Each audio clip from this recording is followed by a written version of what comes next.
he says, "Oh, I want to stay for David's thing, and he's going to stay here with our party, but I don't trust you to stay here, you little blind." Okay.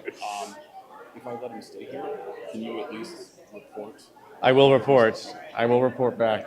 These are downstairs now. If you want to plug them, they're on that. Okay. So Okay. kind of go with what we're doing. Sounds good. Sounds good. Check.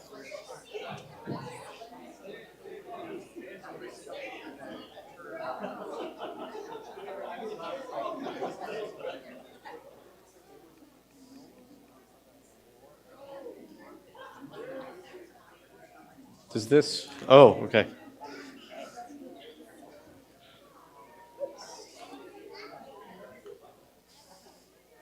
Good morning.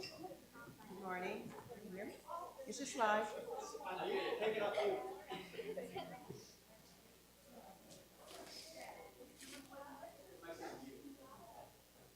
Good morning.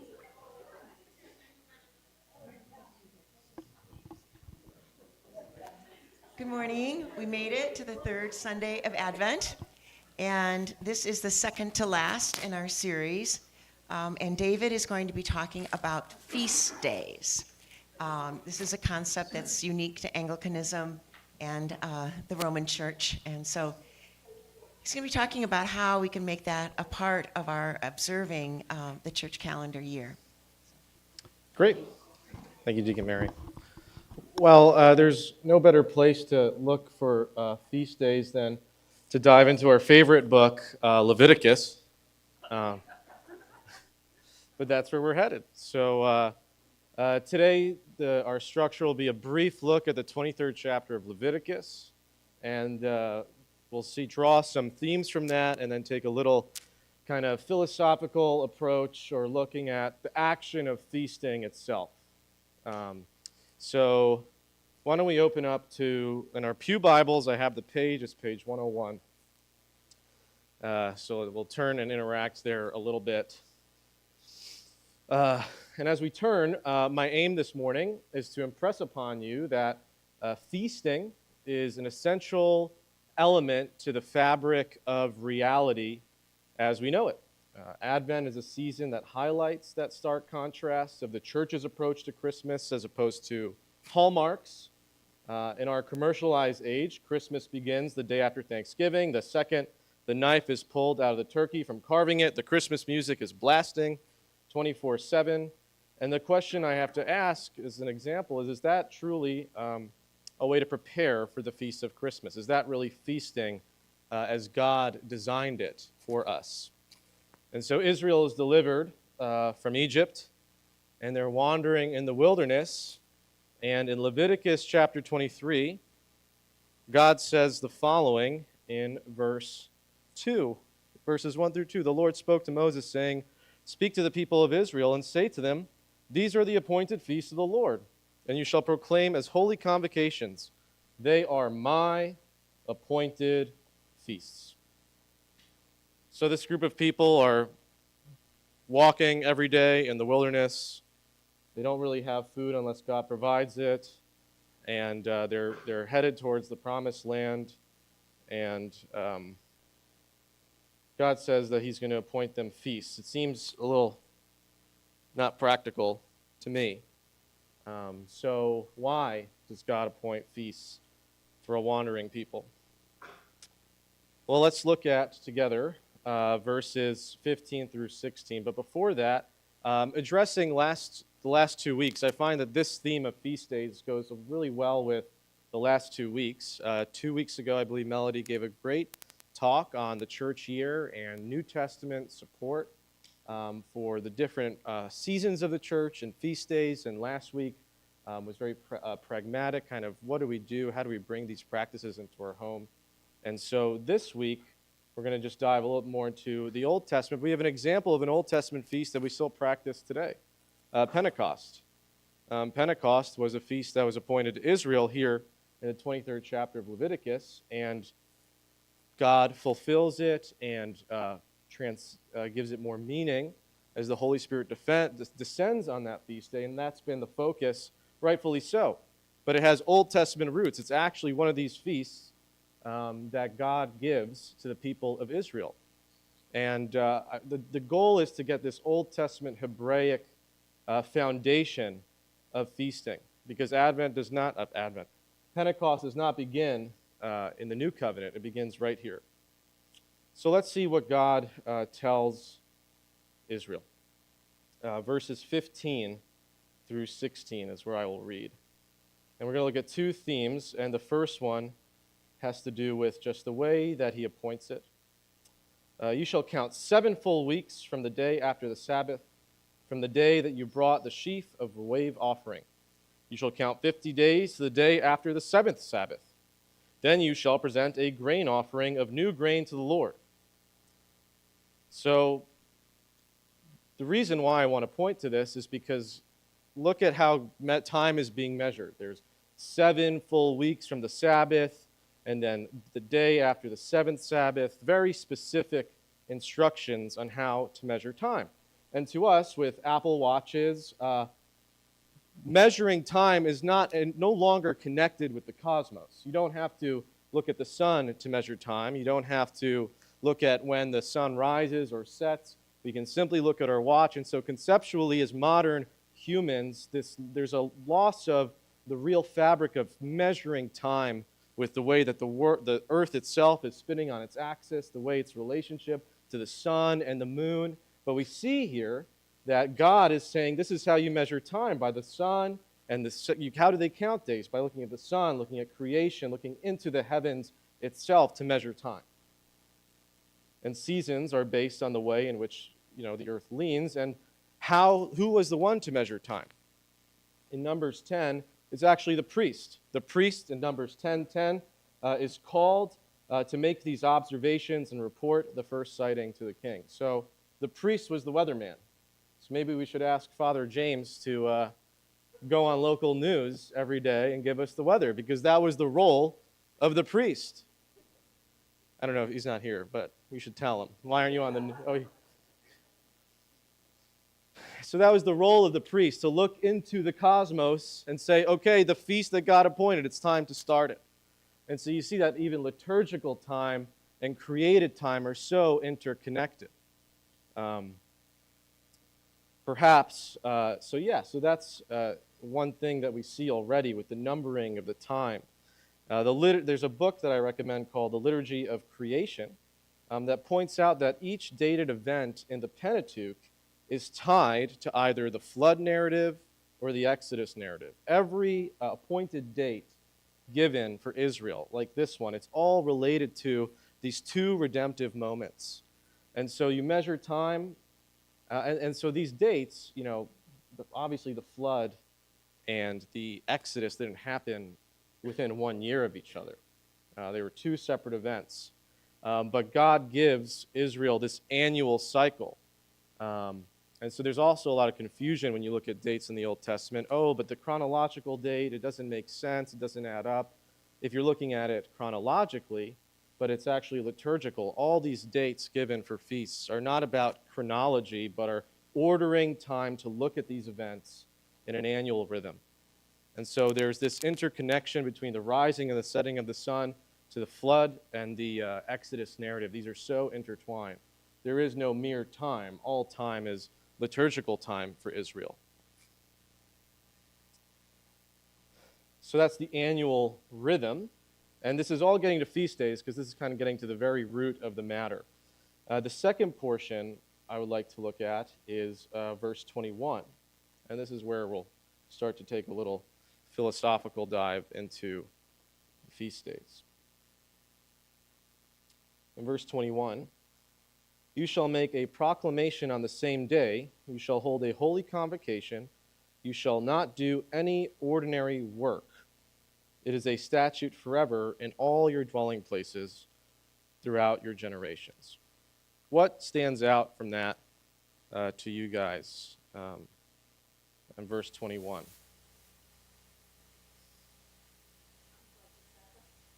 Sounds like the Sabbath. What about it sounds like the Sabbath? So not working. So there's a demarcation for feast days. We know that there's a demarcation in Genesis. God says the seventh day on the Sabbath you shall not work. But we see even on feast days, you're not supposed to work. And it says throughout all your generations, and we see the fulfillment of that as we celebrate this Feast of Weeks or Pentecost even to this day. But we see that God says to Moses that in order for you to feast truly, there must not be any ordinary work. This is the standard for entering into feast days. And this is where we're going to take a brief look at what that means in more in depth. I'm going to be I interact a lot with this lovely little book. It's called In Tune of the World, A Theory of Festivity by a Catholic philosopher, Joseph Pieper. And he kind of expands upon what God is getting at in the depths of what God is communicating in Leviticus 23. It's a beautiful meditation on feasting. It's a very thin read. I strongly recommend it. So we see this demarcation. In order to celebrate this feast, one must abstain from ordinary work. There's a line drawn in the sand, as it were. And so if most days are ordinary, then what does that mean for this day? What is it supposed to be? Sorry? Extraordinary. It should be exceptional. There should be something very different about a feast day in the life of Israel. Pieper writes that it must be an interruption in the ordinary passage of time. And we see that. God is saying, here is a time that must be different from the rest. And yet when this line between ordinary and exceptional is blurred, when we bring just a little bit of ordinary work into the time of feasting or a little bit of feasting into the time of ordinary work, Pieper warns that then you have pseudo-feasts and pseudo-ordinary days. You need that demarcation to enter fully into that feast that God has prescribed. And so there can't be ordinary work, otherwise you're going to miss out on what God has in store for that day. And as a good guess, Pieper writes, that meaningful work can provide the soil in which festivity flourishes. So we need to have you have to have good work and good feasting. If you slouch on both, then the two get blurred and we don't enter in. And that goes all the way back to Genesis with the Sabbath principle, but we see this entering into the feastly principle. So how do we see feasting exceptionally in parts of our own lives? What are some days that still are retained in our culture that are not ordinary? Maybe in your own family life, if anyone wants to share. What are ways that rhythm carries into your own life?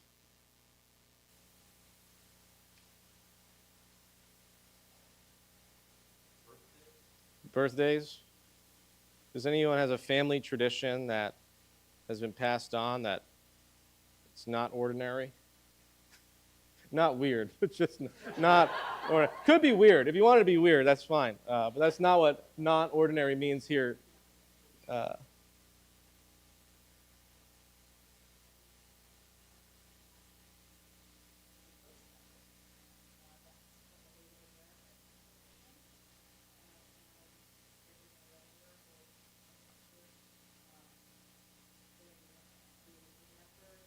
Mm-hmm.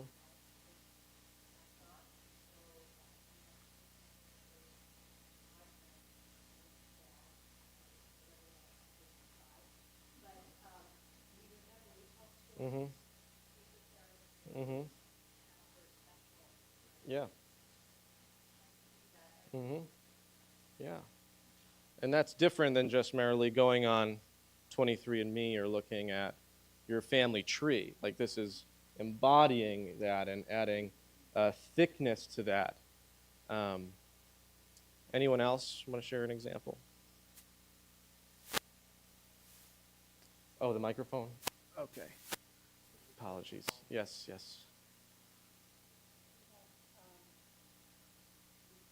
have an unusual one called Leonard Day. Because we arrived in Canada on August 8th, 1988.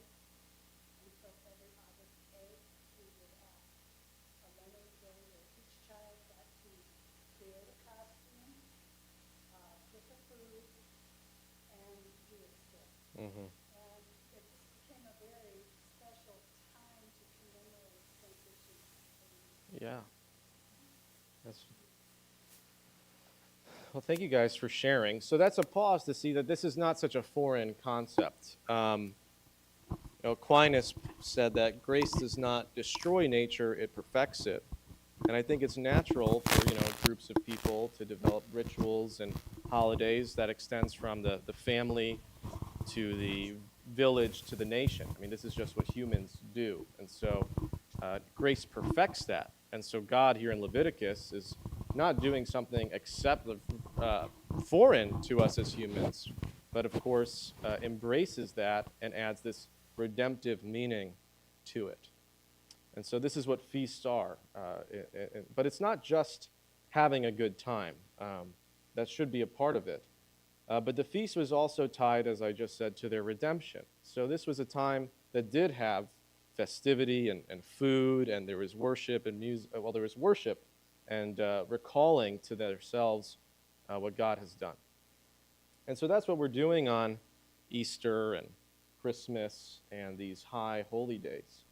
And one of the things that Thomas Cranmer, I think, in his brilliance was there was, by the medieval era, there were so many feasts that was impossible to truly partake. They were becoming functionally pseudo-feasts. I mean, every day there would be someone to commemorate or something to remember, and that's just not possible. In the Old Testament, it's these every quarterly or whatever. There's these few days that are exceptional, and it just can't be exceptional if it's a daily recurrence. And so Cranmer, not because he had anything against some of these feast days, but he said, let's just go back to the basics. Let's have the 12 apostles. Let's have the Marian feast days and the Christological feast days. And so those red letter days, it opened up the door again for Christians to truly participate in this. Now each locality, I mean, this is still in Italy and Ireland, there's these local feasts where they take one and they celebrate it, that's entered into culture.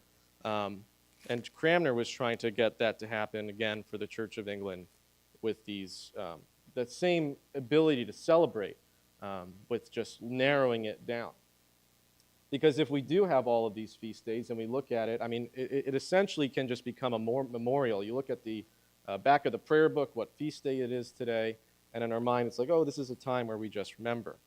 But Cranmer was trying to say that's not what we're trying to do. We're trying to gather together on these days and enter into our story of redemption.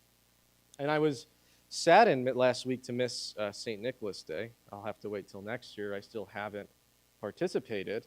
But this is kind of getting now to the practical.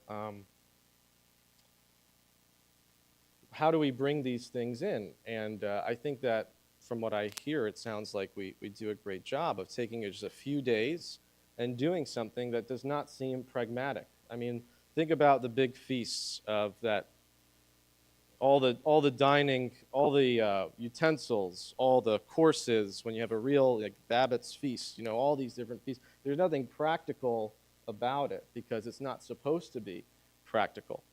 That's the richness of this invitation. It's a time where we put away the practical and enter into something where we have the space to look at the depths of reality that we don't see. I mean, that's where the demarcation comes in, and that's where the entering into this festivity comes in. There's nothing practical for Israel to have to slaughter all these animals that, that was their livelihood, that was their food, that was their economy. There was nothing, it took sacrifice, and it took all of their being to enter into it, but God saw it fit.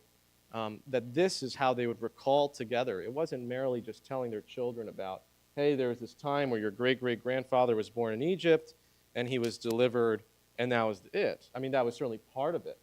But when in Judges, in the beginning, what happened with the Judges, the generation forgot to recall and retell the story of the previous generation. And I don't think that was just articulating it. I think it was the feasts and all of it together was lost.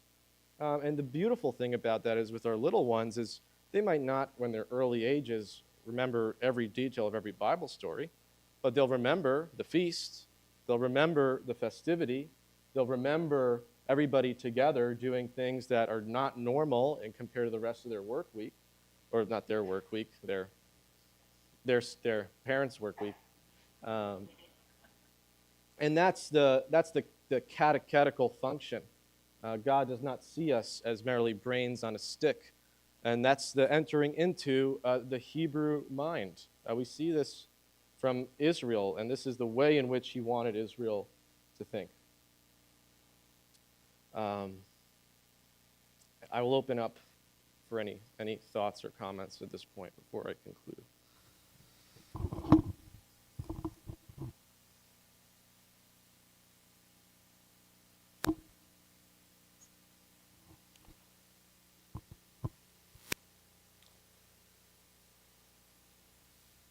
Well, in that case, let's just take it to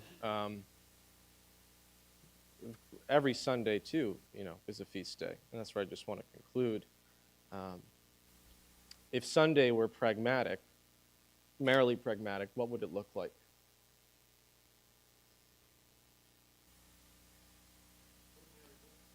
Ordinary work. What if in entering divine worship it was merely a pragmatic thing about what would it look like? It might be something you've once experienced depending on your upbringing. Yeah. I think it would be merely transactional. Uh-huh. If, Mhm. yeah, in that case. Mm-hmm.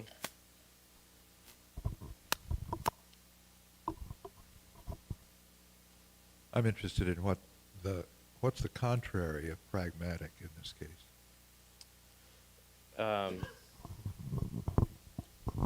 Yes. Work that does not have a purpose outside itself is what Pieper says. I'm just quoting. But that the event itself is the summation of it. There is nothing you can take out of it after that. I mean, there is spiritual formation, but after the event itself, there's nothing that you can tangibly take, the work week, it's practical, it's pragmatic, and God desires that, 6 days and whatnot. But in this moment, in this feast for Israel, there was no, it was all for one moment, and everything occurred in that moment. So I think that's what it would be, but yeah. Mm-hmm. Mm-hmm.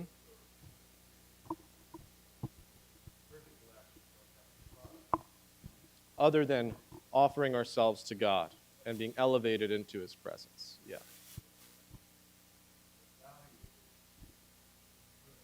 Mm-hmm.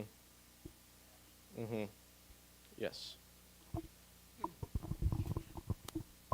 It is such a thoughtful observation. So Pieper also writes leisure, the basis of culture. Yes. And this idea, it's so difficult to communicate to parents and students. The liberal arts are not for something else. Mm-hmm. They're not to make money. They're their own reward. But you've just explained to me that this is also at the heart of the Sabbath. Mm-hmm.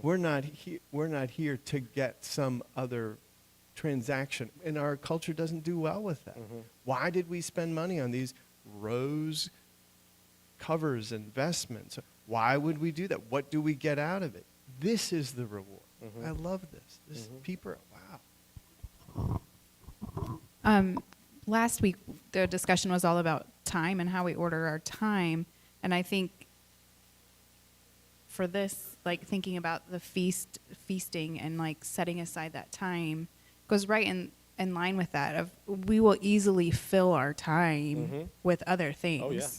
Like it is no problem for me to have a free day and fill it quickly with, nominal tasks or, mindless activity. Yeah. That is no problem. Yeah.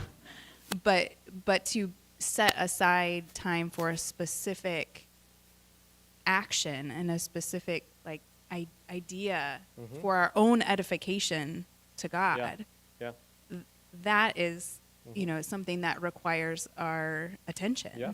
and our planning and our thoughtfulness. Right. And I think that's part of the reward too, is that I had to take the time to, to make this happen.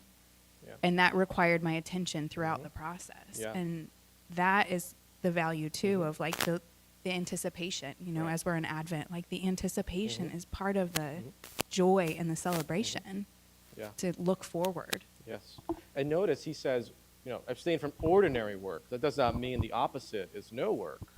It assumes that there's this extraordinary work that takes intentionality. Yes, Jennifer.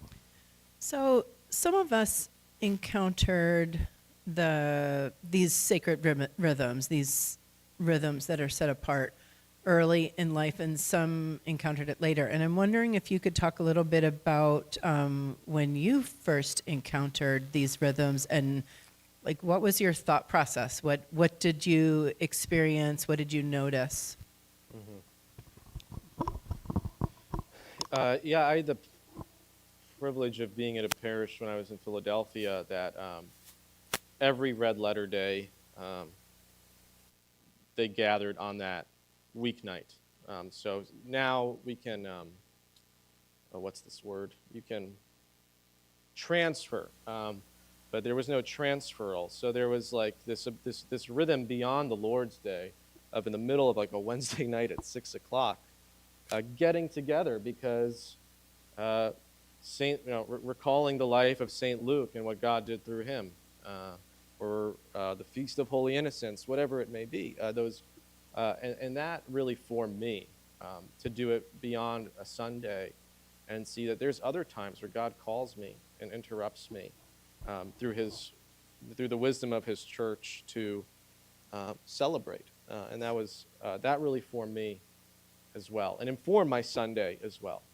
And the daily rhythm of the offices, which is all preparation for Sunday, is that work, it's that ordinary spiritual work where you put that aside and enter into here on the Lord's Day and, ascend the hill of the Lord. It's all that ordinary spiritual work too that builds to this moment. All of Israel's life, think really pragmatically of sacrificing animals. I mean, their ordinary work of feeding the animals, tending to the land was all preparation to offer it as a sacrifice. So their ordinary work was also deeply spiritual work that was all preparatory. And I think this tradition, this mode of viewing the world, brings everything unto God for him.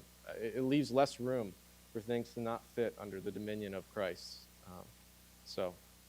Yeah.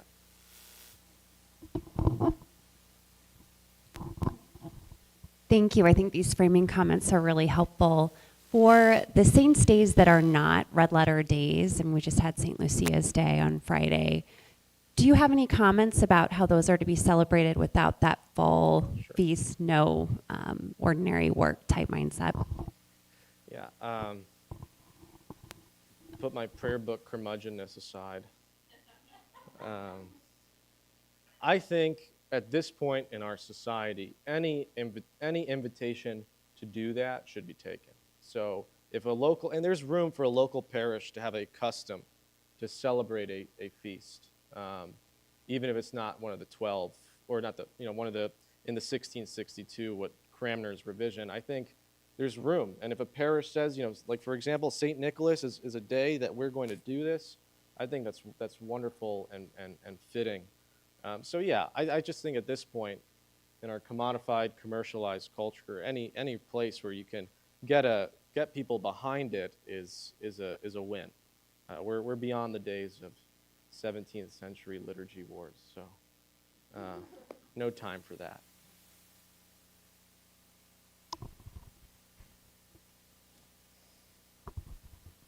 Thank you. This is great. I was thinking also of the missional aspect of the feast. I mean, it struck me, Psalm 23, you prepare a table for me, a feast in the presence of my enemies. And I wonder if that might not just be in the presence, but if you invite your enemies in. Yeah.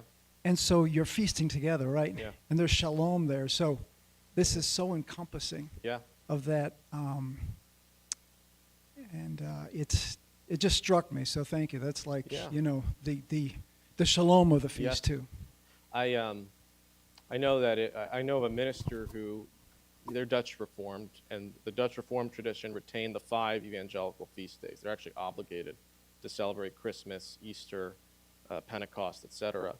And they, for those 5 feasts, they get bouncy houses, and they put everything on the lawn of the church as an invitation.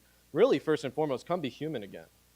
I mean, I think that's the invitation for feasting, first and foremost. And that's what is the gospel but restoring us to our humanity. That's one of the impacts of being redeemed and restored. It's an invitation to have grace perfect our nature. And I think that's a great missional offering to the surrounding world that is being crushed by commercial, suburban life that does not necessarily have room for this. That's why I love towns that have little festivals. I think that we should retain these. You know, if there's a town or a village with a tradition, that should be celebrated. That they have this human aspect. My wife and I come from very New York Italian towns, and in her town, her town is named Harrison, and it's just called Harrison Day, but it's like just Little Italy in the suburbs, like full blown. And I think this is great for a people to come together around something that's shared, and we should offer that and show where grace perfects that and where it leads us to, and that's the offering that we have with these days. I think Easter, what a day, with the vigil and all that is offered. Not pragmatic by any means to be outside with a fire on a Saturday night with all these robes. It's a spectacle and it's an invitation. So it should be something in our consciousness with our community. Absolutely. We have about 5 minutes. Any closing, any thoughts? Anyone else?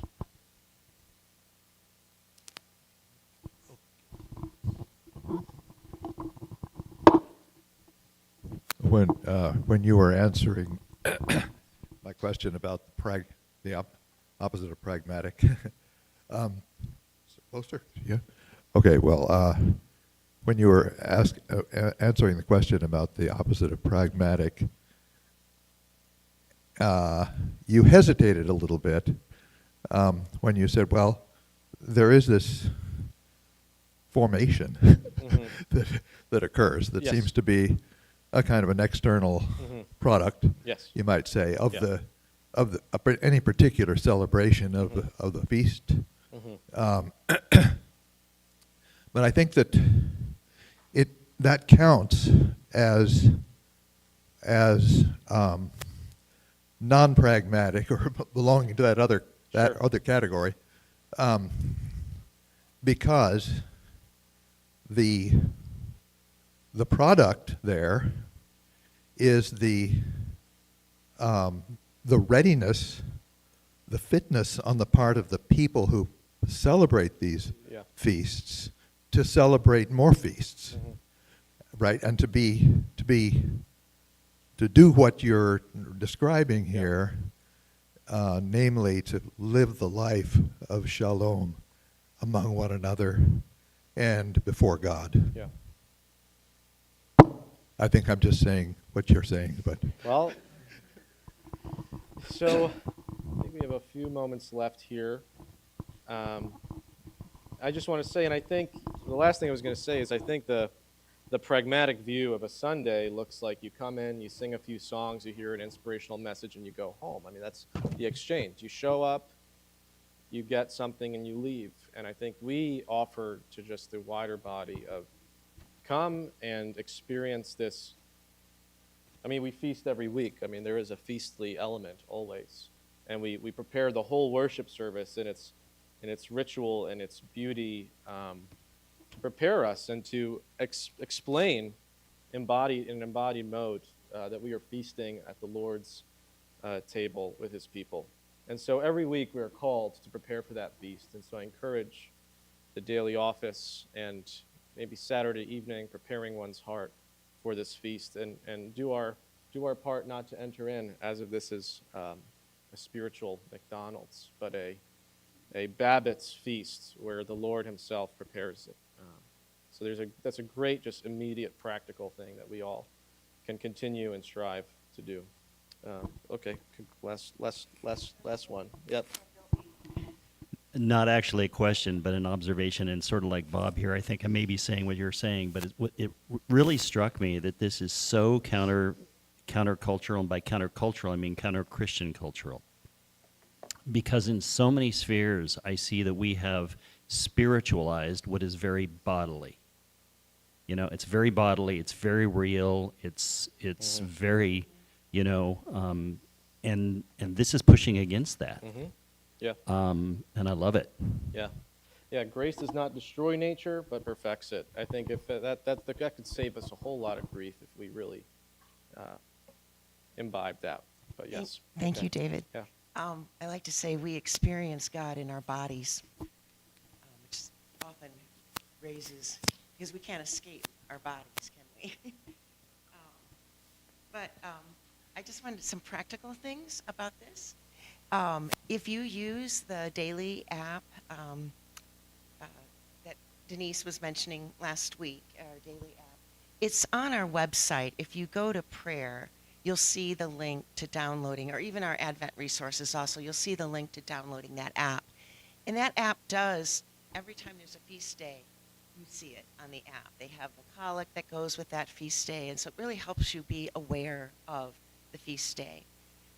The other thing is, if you don't like to use your phone when you're doing your daily office, on these little sheets that I prepare every month, there's the daily readings for the day, for the daily office, and also I include all of the major red letter days.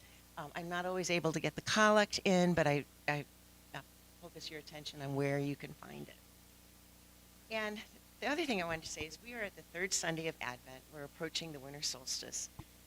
We're all getting excited about Christmas coming very soon, maybe a little nervous too.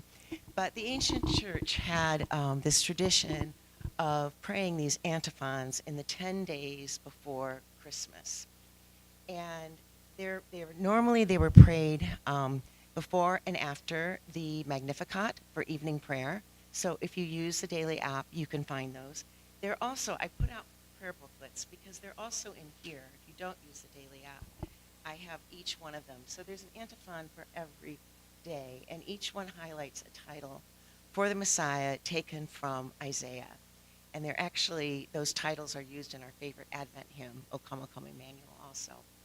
But I like to use these as a preface before morning prayer and after morning prayer, or when we light our Advent candle, just to remind me of this wonderful King who came to earth for us, and just his awesomeness, and to pray these names. O wisdom, O Adonai, O root of Jesse, O key of David. So if you'd like to embrace this practice, I put these little prayer booklets out there. They also have some special Advent prayers. Or I'd encourage you to find them on the daily app if that's what you use for daily prayer. Yes?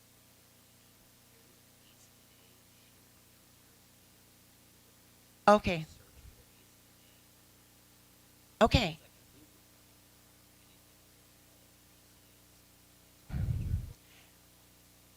Okay, great. I was actually looking for that calendar, and now you've told me where to look, and I'm going to make sure we get it on our website. So it's called the ACNA Shared Google.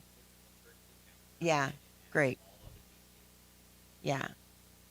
Yeah, because it's not practical for us to gather as a parish for all of these feast days. But I would encourage you in your homes, especially the minor feast days.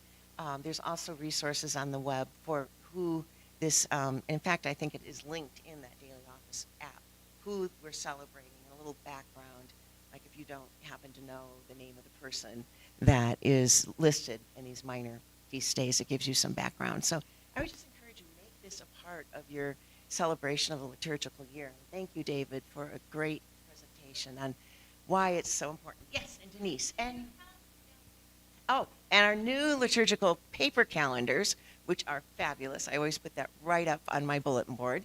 Yes, are also downstairs, and they also list all the feast days. So have a wonderful week and a beautiful winter solstice. It's such an illustration of how Christ came into a dark world to bring light, because we have that long, dark day right prior to our wonderful celebration of his birth. And the early church did choose that intentionally, not because it was a pagan festival, but because they believed that that was just, they embraced embrace this whole idea that all of creation is liturgical and that we can celebrate creation in our liturgical feast days. And having the darkest day of the year just a few days before the birth of Jesus Christ has a great and wonderful symbolism. Thank you.